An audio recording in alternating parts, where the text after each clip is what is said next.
Good morning friends, welcome to channel finance on fingers. दोस्तों, आज का टॉपिक किसी पर्टिकुलर इन्वेस्टमेंट से जुड़ा नहीं है।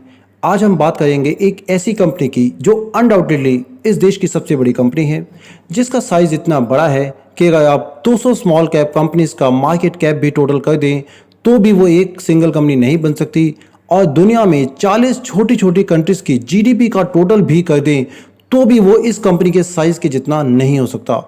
आज की डेट में इस कंपनी का मार्केट कैपिटलाइजेशन 15 लाख करोड़ से भी ज़्यादा है। अब ये सिर्फ एक इंडियन कंपनी नहीं, एक ग्लोबल कंपनी भी है। जी हाँ दोस्तों, आज हम बात करने वाले हैं one and only one Reliance industries limited की। पिछले कुछ महीनों में रिलायंस ने बहुत बड़ी बड़ी डील्स की हैं। आइए पहले वो जान लेते हैं। Facebook pick 9.99% stake in Jio platforms. US based Vista equity partner pick 2.32% stake in Reliance Jio Platforms.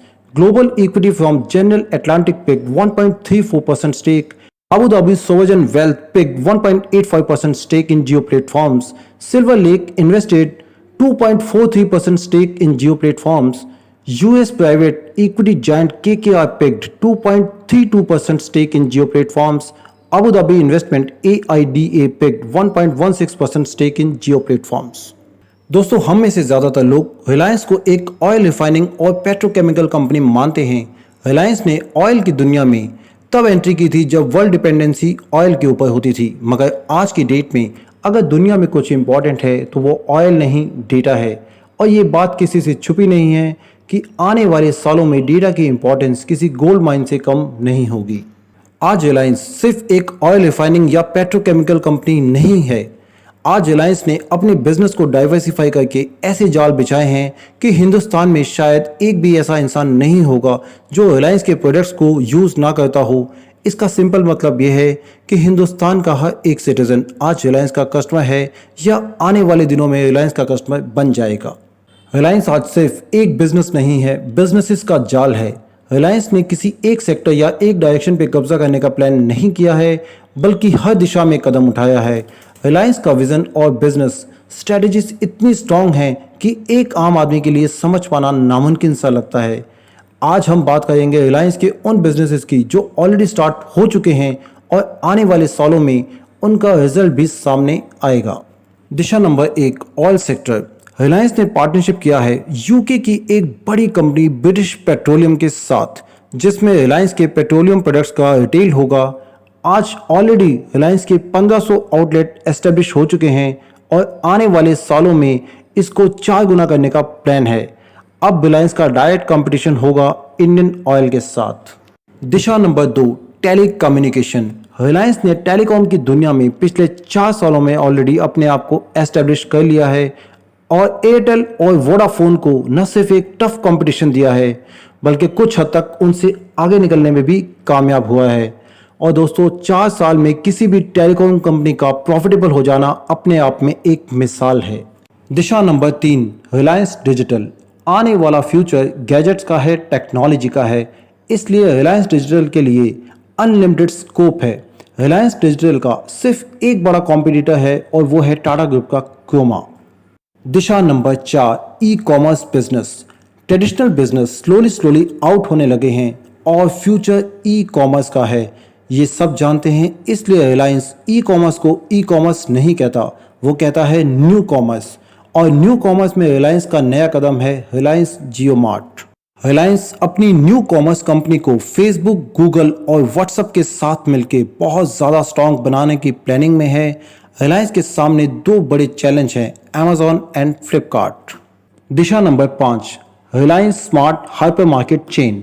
Reliance Jio के एस्टेब्लिश होने के बाद अब रिलायंस का सबसे ज़्यादा फोकस रिलायंस रिटेल पे है।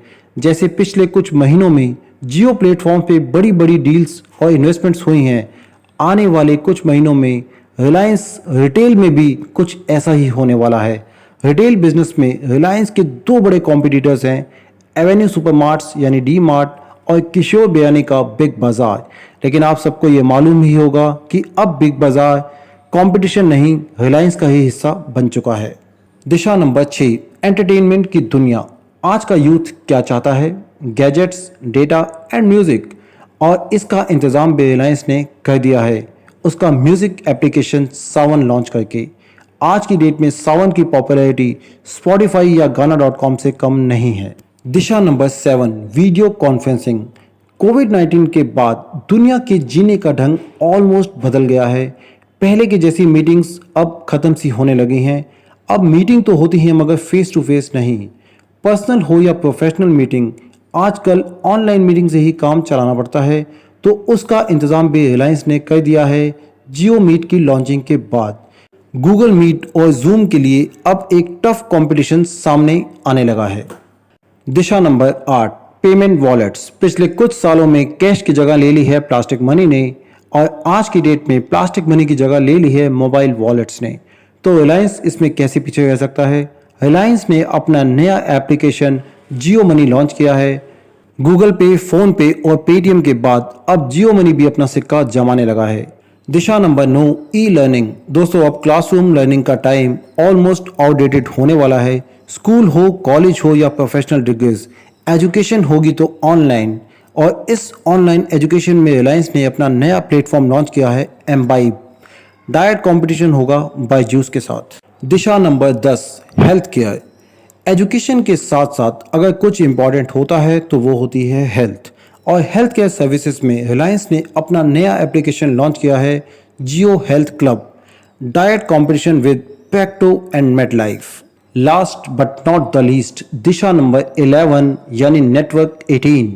इंडिया में मीडिया एक ऐसा बिजनेस है जो कल भी इम्पोर्टेंट था और आने वाले कल में भी इम्पोर्टेंट होगा, तो रिलायंस कैसे भूल सकता है इस दिशा को। रिलायंस का मीडिया ग्रुप यानी नेटवर्क 18 जो आने वाले टाइम में टफ कंपटीशन देगा जी और स्टार को। आपको शायद मालूम ना हो मगर आज की डेट में नेटवर्क 18 इंडिया का सबसे बड़ा मीडिया हाउस है। रिलायंस का फ्यूचरिस्टिक विजन ये बताता है कि आने वाले वक्त में रिलायंस एक अलग ही टाइप की कंपनी होगी। वो वक्त और था जब रिलायंस एक पेट्रोकेमिकल और ऑयल रिफाइनिंग कंपनी थी, मगर आज रिलायंस की शक्ल सूरत बदल गई है। रिलायंस का मैनेजमेंट जितना स्ट्रांग है उससे भी ज़्यादा स्ट्रांग है उस मैनेजमेंट का फ्यूचर को देखने का तरीका। एज ए कंज्यूमर हमें क्या चाहिए ये शायद हमें नहीं पता, मगर रिलायंस को ये मालूम है कि कैसे किसी और के बिजनेस के कस्टमर को अपना कस्टमर बनाना है। आज की डेट में रिलायंस एक पेट्रोकेमिकल कंपनी होने के साथ साथ एक टेलीकॉम कंपनी है, एक रिटेल कंपनी है, एक न्यू कॉमर्स कंपनी है, एक म्यूजिक कंपनी है, एक पेमेंट वॉलेट कंपनी है, एक online education and medical company है, एक वीडियो कॉन्फ्रेंसिंग और एक मीडिया हाउस कंपनी है। इतना ज़्यादा डाइवर्सिफिकेशन शायद ही इंडिया या दुनिया में किसी और कंपनी में आपको मिलेगा। रिलायंस का विजन, उसका डायरेक्शन, उसका बिजनेस साइज समझने के बाद वीडियो को वाइंड अप करने से पहले थोड़ा कंक्लूड कर लेते हैं। दोस्तों, कुछ लोग ऐसा सोचते हैं कि रिलायंस का स्टॉक प्राइस 4 महीने पहले 900 पे था और आज 2300 के ऊपर है, ये ओवर वैल्यूड हो गया है और ये फिर से 900 या 1000 पे चला जाएगा। कौन सा स्टॉक कहाँ जाएगा, ऊपर या नीचे, ये किसी को नहीं पता। रिलायंस का स्टॉक ओवर वैल्यूड हो गया है, शायद ये बात सही है, लेकिन स्टॉक मार्केट किस स्टॉक को कितना वैल्यूएशन देने वाली है ये हम और आप डिसाइड नहीं कर सकते। जो लोग स्टॉक मार्केट में इन्वेस्ट करते हैं और मार्केट के उतार चढ़ाव को बर्दाश्त करने की हिम्मत होती है, उन्हें रिलायंस को बाय करने के लिए अपनी एक स्ट्रैटेजी बनानी चाहिए। रिलायंस में मेरी खुद की इन्वेस्टमेंट स्ट्रैटेजी क्या है ये मैं आपसे शेयर कर लेता हूँ। मेरा रिलायंस में 100 शेयर्स बाय करने का प्लान है for the horizon of 20 years. जिस भी दिन रिलायंस का प्राइस 2 से 3% डाउन होता है उस दिन मैं रिलायंस का एक सिंगल शेयर बाय करता हूं। स्टॉक मार्केट में स्टैगर्ड बाइंग निवेश का एक सही तरीका है। आपका जिस भी स्टॉक में कन्विक्शन हो उसमें स्टैगर्ड बाइंग कीजिए। एक साथ बड़ी क्वांटिटी बाय करना एडवाइजेबल नहीं है। दोस्तों, अगर आप बड़ी वेल्थ बनाना चाहते हैं तो अच्छे स्टॉक्स आइडेंटिफाई कीजिए और उनमें स्टैगर्ड बाइंग कीजिए और अपना विजन लॉन्ग टर्म का बना के चलिए। एक बात हमेशा के लिए अपने दिमाग में डाल लीजिए, शॉर्ट टर्म में सिर्फ इनकम बनती है मगर वेल्थ बनाने के लिए सालों का पेशेंस चाहिए और वो पेशेंस आपको खुद में डेवलप करना सीखना होगा। फिनांस ऑन फिंगर्स एक एजुकेशनल चैनल है। इसमें किसी पर्टिकुलर स्टॉक को बाय या सेल करने की कोई टिप नहीं दी जाती। जो कंपनी मुझे अच्छी लगती है वो मैंने आपके साथ शेयर की, लेकिन आप इन्वेस्टमेंट से पहले अपने पैरामीटर्स पे खुद चेक कीजिए या अपने फाइनेंशियल एडवाइजर की सलाह लीजिए।